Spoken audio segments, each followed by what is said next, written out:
जी welcome back. Brigadier साहब, इस वक्त ताज़ा तरीन क्या सूरत हाल है? अमेरिका ईरान के दरमियान जो मुज़ाकरात चल रहे हैं, बैकडोर डिप्लोमेसी भी चल रही है, आप क्या समझते हैं कि कोई सूरत हाल बेहतरी की तरफ जा रही है कि स्टेटस को ही कायम है अभी? बिस्मिल्लाहिर्रहमानिर्रहीम।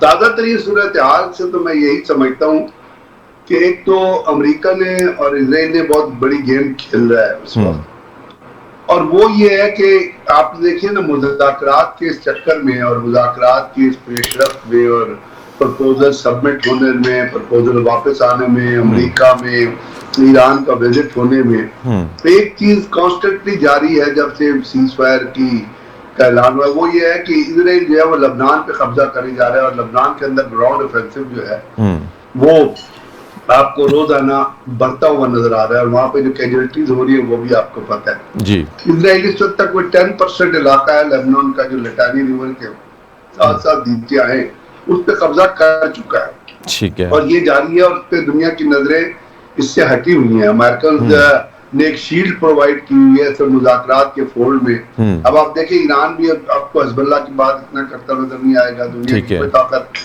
ये लेबनान के बारे में बात नहीं करी, और लेबनान के ऊपर इजराइल का कब्जा करना बुनियादी तौर पे ग्रेटर इजराइल का एक एलिमेंट है। सीरिया ऑलरेडी आपने तबाह कर दिया, ठीक है, लेबनान भी अगर तबाह हो गया तो उसके बाद वो जो ग्रेटर इजराइल का प्रोग्राम है वो तो अमेरिका की मर्जी से ईरान ने इम्प्लीमेंट करना है ना। सही। एक तो सबसे बड़ा धोखा दुनिया के साथ इस वक्त ये हो रहा है, और उसमें अमेरिका और इजराइल जो है वो फुली इन्वॉल्व है और वो करें। दूसरी बात यह है कि अब जंगबंदी किस तरह होगी। जंगबंदी तो है, लेकिन इस जंगबंदी को या तो परमानेंट सीज फायर में, या आप कहते हैं कि पीस में, परमानेंट पीस में कन्वर्ट किया जाए। जहां तक परमानेंट पीस का ताल्लुक है वो तो हो नहीं सकता, वो तो पॉसिबल है ही नहीं। सही। वो तो अमेरिका कभी भी नहीं चाहता और शैतान यहू भी नहीं चाहता। सही। परमानेंट सीज फायर वो पॉसिबल है, उसके ऊपर बेस करके ईरान ने अपनी कुछ तजावीज जो थी वो अमेरिकन को भेजी थी।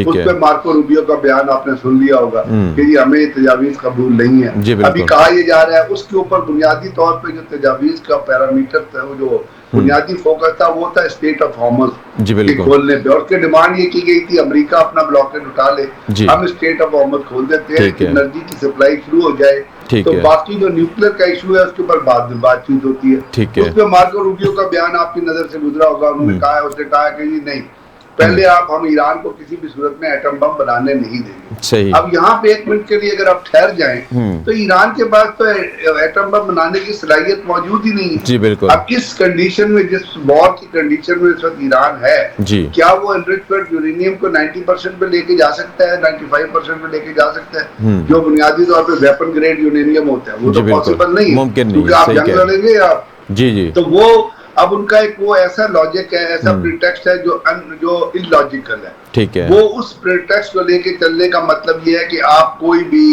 माहिदा या कोई भी अपना जंगबंदी या उसके हिसाब से, पीस के हिसाब से आप बात नहीं करना चाहते, बल्कि आप तमाम चीजों को मोड़ तोड़ के इसी किस्म की टेंशन की तरफ रखना चाहते हैं जो आज आपको नजर आ रही है। तो मेरा ये ख्याल है कि इसमें अमेरिका की एफर्ट यही है कि वो कहते हैं ना काइनेटिक डोमेन में, यानी काइनेटिक थ्रेट के अंदर एक कोल्ड वॉर को जारी रखा जाए, और वो आपने देखा दोनों तरफ से। अब अमेरिका, ईरान के फॉरेन मिनिस्टर पाकिस्तान आए थे, फिर ही वेंट टू अपना Muscat, then he went to Russia ने उनके तमाम जो अपना नैरेटिव है उसकी तायीद की है, उनके स्टांस की तायीद की है, और उन्होंने कहा कि हम आपके साथ खड़े हुए हैं। और इसके इस सिनेरियो में मेरा ख्याल फिलहाल तो एक गूमागू की कैफियत है यहाँ पे, एक दुनिया में बड़ी हाईएस्ट लेवल की एक स्ट्रेटेजिक एम्बिग्यूटी है जो चल रही है, और मेरा ख्याल अमेरिका चाहता भी है कि हालात जो है इसी तरह चलते रहे, तो इसके अंदर डेवलपमेंट जो है पीस के हिसाब से ना हो।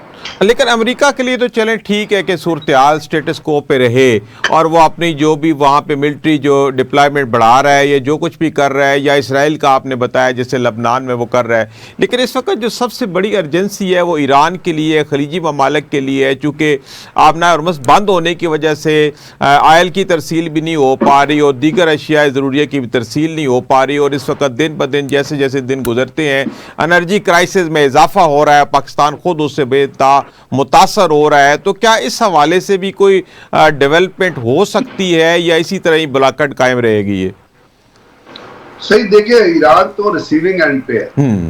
अटैक ईरान ने नहीं किया जी, अटैक अमेरिका ने किया जी बिल्कुल, और इसराइल और अमेरिका जो है वो साथ खड़े हुए हैं। ठीक है, अमेरिका दुनिया में एक सुपर पावर रहा है, जी, उसका स्टेटस ऑफ सुपर पावर का डैमेज तो बहुत ज्यादा हो गया, ठीक लेकिन है। अभी भी इस तमाम चीजों में, जबकि रशिया जो है वो यूक्रेन वॉर में लगा हुआ है, चाइना जो है वो क्वाइट डिप्लोमेसी में लगा हुआ है, दे आर जी। Not coming in forefront for anything. जी, तो उसमें तो ईरान जो है उसको पाकिस्तान की सपोर्ट हासिल है ना। खलीजी ममालिक के आपने देख लिया कि यूएई जो है कल ओपेक और ओपेक प्लस जी, उससे निकल गया, और यूएई जो है वो इजराइल का एक पपेट बन गया है, स्टैंडिंग विद इजराइल। ठीक है, ठीक है, वो इजराइल के एक प्रॉक्सी के तौर पे काम कर रहा है, सही, इसलिए उन्होंने अपना इस वॉर के दौरान वो ओपेक और ओपेक प्लस से वो निकल गए। बहरीन और अपना जो कुवैत है उसकी आपको पता है they do not carry any value as far as their community arsenal या उसकी किसी ताकत के हिसाब से कोई चीज आप कंसिडर करें। कतर ने अपने आप को विड्रॉ कर लिया, यदि हम इस चीज का हिस्सा नहीं है तो मिडिल ईस्ट तो इसलिए आपको क्लियर हो गया। बुनियादी तौर पे ईरान दरमियान में रह गया। ईरान की जो इतनी प्रपोजल है वो पाकिस्तान ने आगे की, बल्कि पाकिस्तान ने तो अपना जहाज भी प्रोवाइड किया था बाकी को, उस पे यह है कि उनके ऊपर अटैक का खतरा था, तो वो फिर कम हो जाता है जो पाकिस्तान का जहाज एक जो इम्पोर्टेंट पाकिस्तान ने इजराइल को इस सिलसिले में मैसेज भी कन्वे कर दिया था थ्रू अमेरिका। तो मेरा ख्याल ईरान जो है वो तो यही कर सकता है कि वो अपनी प्रपोजल, अभी उन्होंने कहा हम नई प्रपोजल सेट ऑफ प्रपोजल बना के भेजें। जी बिल्कुल।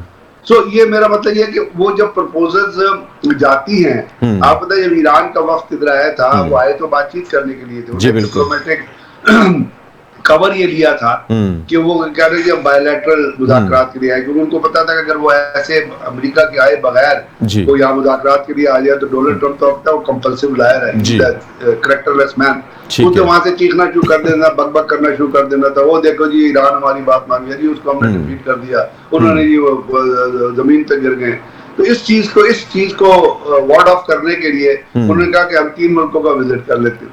फिर उन्होंने एक मैसेज भी दुनिया को दे दिया जब वो मस्कत गए कि जी हमने स्टेट ऑफ हॉर्मस को जो ऑपरेट करना है वो ईरान और मस्कत में करना है। तो कहा ये जा रहा है, शुनीद ये है कि मस्कत जो उनकी टोल लगाने की जो प्रपोजल है उससे राजी नहीं हुआ है, वो कहते हैं there should be no toll because state जो है ये they are independent, they are neutral water. सही। सो अब इस चीज में ईरान अब एक और सेट ऑफ प्रपोजल जमा करा देगा, लेकिन जो बुनियादी नुकता जो मैं आपसे अर्ज कर रहा हूँ वो ये है कि अमेरिकन नहीं चाहते, क्योंकि उन्होंने एक तो लबनान पे इजराइल की कब्जा अलाउ करना है, जी बिल्कुल, दूसरा उन्हें शैतान याहू को वो नाराज नहीं करते, अपना नरेंद्र मोदी इतना ही अपना ट्रम्प इतना ही दहशतगर्द है जितना दहशतगर्द आप शैतान याहू को या किसी और को काउंट कर ले, चाहे लफ्जों में हो चाहे प्रैक्टिकलिटी में हो। मतलब गाजा के अंदर 1,60,000 बच्चे शहीद हो गए, 70,000 लोग शहीद हो गए, 38,000 बच्चे, किसी की आवाज नहीं उठती। जी बिल्कुल। तो अब यहाँ पे जो लॉ सप्लाई हो रहा है लबनान में, इसमें किसने आवाज बुलंद करनी? सही, तो दुनिया तो पूरी लगी हुई है कि जी किस तरह ये हो जाए तो वो हो जाए, होना जी जी सही कह रहे हैं, होना वही है जो आपको अभी होता नजर आ रहा है। अच्छा, लेकिन इस सारी सिचुएशन में चाइना भी डिस्टर्ब हो रहा है, जाहिर बात है चाइना की काफ़ी एनर्जी सप्लाई ईरान की तरफ से आ रही है और नेवल ब्लॉकेड की वजह से उसमें भी मसाइल का सामना है।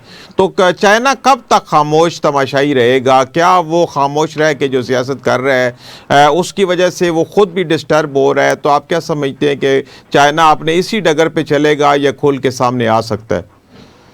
चाइना ने जितनी इनडायरेक्ट मदद देनी थी ईरान को दे दी। अगर आप ये समझते हैं कि चाइना कन्फ्रंटेशन के अंदर इन्वॉल्व हो जाएगा अपने मटेरियल से, अपनी फोर्सेस से, अपने म्यूनिशन से, जी। या कोई इत्तेहाद बना लेगा साथ खड़े होने, वो पॉसिबल नहीं है। चाइना की पॉलिसी ये नहीं है, वो अपनी इंटरनल पॉलिसी को जो है वो लेके चलते हैं और उन्होंने जो अपना स्ट्रेटेजिक इशू रखा हुआ है वो यही है कि हम we are not part of the confrontation, we are not part of the military adventure.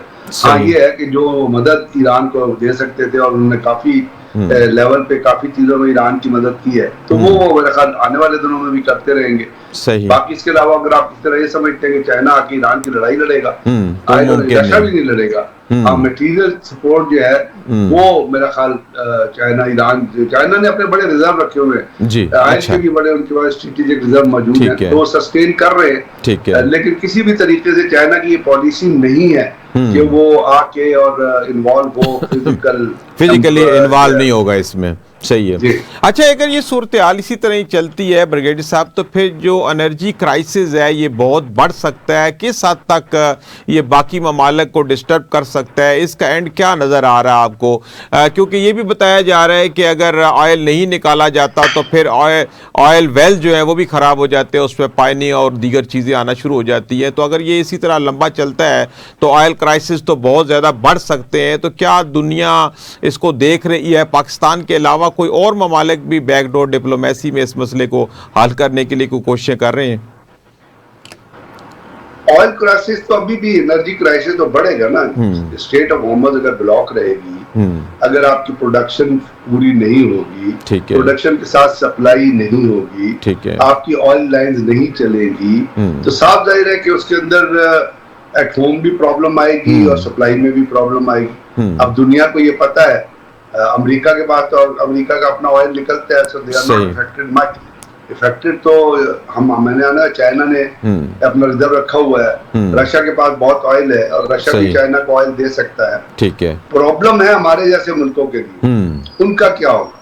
वहां तो जिंदगी जीरो होकर रह जाएगी। अब हम उसमें यही कोशिश कर सकते हैं और मुल्क कोशिश कर रहे हैं, मतलब टर्किया भी कर रहा है, इजिप्ट भी कर रहा है। देखिए हमने उसमें बहुत ज्यादा लीड ली है कि किसी तरह ये जो ऑयल क्राइसिस है खत्म हो और स्टेट ऑफ होर्मुज खुले, प्रोडक्शन खुले। लेकिन अब अभी भी आज अगर खुल जाती है, सही, आज भी अगर खुलती है ना, तो इसके इफेक्ट्स को नलीफाई जो आ चुके हैं ऑलरेडी, जो आपके लाइनर जो है, शिप लाइनर जो इस वक्त सी में है जी, आप बताए बहुत स्लो चलते हैं शिप लाइनर, बिल्कुल 8 नॉटिकल माइल्स। तो आप कहा कि उन्होंने डिस्टेंस तय करना है, कितना टाइम लगेगा? सही बात। So it will take another month.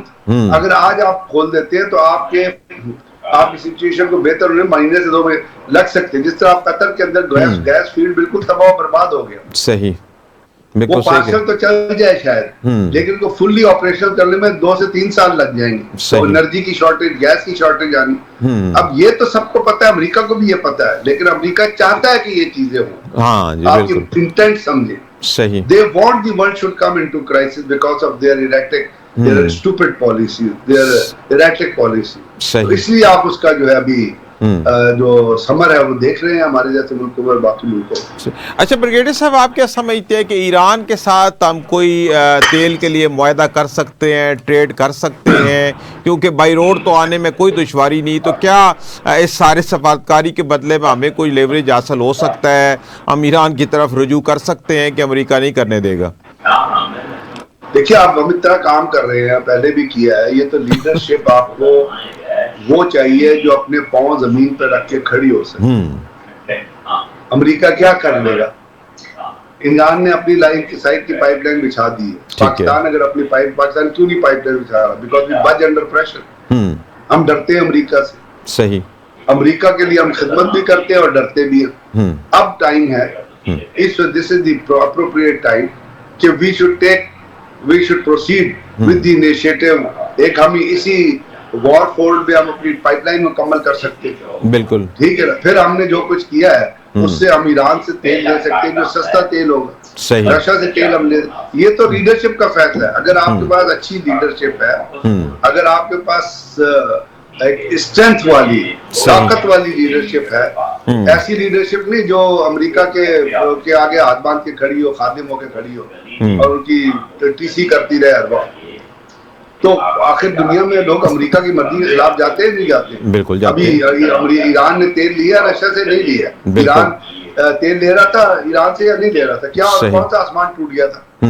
लेकिन हमारे एक धमकी के ऊपर बैठ जाते नीचे और मतलब दोनों हाथ बांध देते हैं, तो फिर तो आपकी नेशनल इंटरेस्ट सर्व नहीं हो सकता ना। जी जी बिल्कुल। तो इसके अलावा आप क्या समझते हैं कि लॉन्ग टर्म क्या सोल्यूशन हो सकता है? अगर ये एनर्जी क्राइसिस इसी तरह चलता है, आप हॉर्मुज़ नहीं खोल पाती, नेवल ब्लॉकेड नहीं खुलता, तो आप क्या देख रहे हैं कि पाकिस्तान को क्या करना चाहिए? क्या मुतबादल रूट्स अपना सकता है, को मुतबादल सोर्स अपना सकता है? क्या मुमकिन हो सकता है? फिर मुतबादल तो फिर आपके पास रशियन ही है ना जी, रशियन ऑयल है जो आप ले सकते हैं। सऊदी अरब एक आपको उसने कहा था कि मैं आपको यम्बो, पोर्ट ऑफ यम्बो से ऑयल दे दूंगा, ठीक है, वो देता है। अब स्टेट ऑफ होर्मुज़ से आई एम श्योर पिछले दिनों भी एक टैंकर गुजरा है पाकिस्तान का, तो ईरानियों ने जी। पेट्रोल भी नहीं दिया, उसको गुजरने भी दिया। जी जी तो यही एफर्ट्स है जो हम कर सकते हैं। दूसरा ये कि आपको अपने डोमेस्टिकली इंटरनली जी बहुत सारे मेजर्स हमने करने हैं। अपने तेल बचाना है, हमने अपना एनर्जी बचानी है, हमने अपना सोर्सेज बचाने हैं, अपने खर्चे कर्टेल करने हैं, वो हम सही। नहीं करेंगे। ठीक तो हमारे है। करप्शन इतनी ज्यादा है ना जी जी कि हम वो कर नहीं सकते। हम उसी तरह अय्याशियों में लगे रहेंगे। हमारे जो जिम्मेदार वही अय्याशियां, वही जहाजों का इस्तेमाल, वही अपना 10-10 गाड़ियों के 40-40 गाड़ियों के प्रोटेक्शन। सही। अब वो 40 गाड़ियां जो प्रोटेक्शन में चलती है भाई, उसमें पेट्रोल तो नहीं पड़ता, सही कह रहे हैं। तो पानी तो नहीं पड़ता ना। सही कह तो रहे हैं। हमारे हम वो छोड़ दें सही। जो हमें करना चाहिए। Let me tell you very frankly, वो नहीं करेंगे। नहीं करेंगे, बिल्कुल। हम यही करते रहेंगे कि बाहर से क्या आ सकता है हमारे पास। सही कह रहे हैं आप, बिल्कुल यही वजह। हमारा यही एम्फेसिस रहेगा कि बाहर से हमें अंदर जो कुछ करना है, आप पब्लिक से तो डिमांड कर देते हो, सही। एक चुटकी बजती नहीं, आप अपने स्कूल बंद कर देते हो। बिल्कुल। अगर आपकी नेशन पढ़ेगी नहीं, बच्चे पढ़ेंगे नहीं, तो कल आप दुनिया में मुकाबला किस तरह करेंगे? सही कह रहे हैं, बिल्कुल। लेकिन हम हुकूमती एक अखराजात चुटकी को नहीं कम बजती नहीं है करते। तो स्कूल बंद कर देते हैं। सही। तो आप कभी रियलाइज कीजिएगा कि साल में 360 दिन में आपके स्कूल इस दफा कितने खुले हैं। बस वो कुछ 30% भी गवर्नमेंट को नहीं नहीं खुलते मिलता। सबसे रूटीन पहला में। उनका वार होता है कि स्कूल बंद कर दो, सही। कॉलेज बंद कर दो। सही बस। कह रहे हैं, बिल्कुल अपने ठीक। खर्चे नहीं कम करने। जी सही कह रहे हैं, वो बिल्कुल उसके आपकी ऊपर बात कोई बिल्कुल compromise ठीक है। नहीं। जी बिल्कुल तो जिस आपकी मुल्क बात में बिल्कुल ये ठीक। इलिटिज्म और कॉमनिज्म दो मुख्तलिफ चीजें हो, वहां आप क्या तवक्को कर सकते हैं? इसी तरह चलेगा ये मुल्क। सही है। बहुत शुक्रिया ब्रिगेडियर साहब, आपने वक्त निकाला और प्रोग्राम में शामिल हुए। नाज़रीन, इसी के साथ प्रोग्राम मुकालमा का वक्त अपने इख्तिताम को पहुंचता है। अपने मेज़बान सईद अलवी को इजाज़त दीजिए। अल्लाह हाफिज़।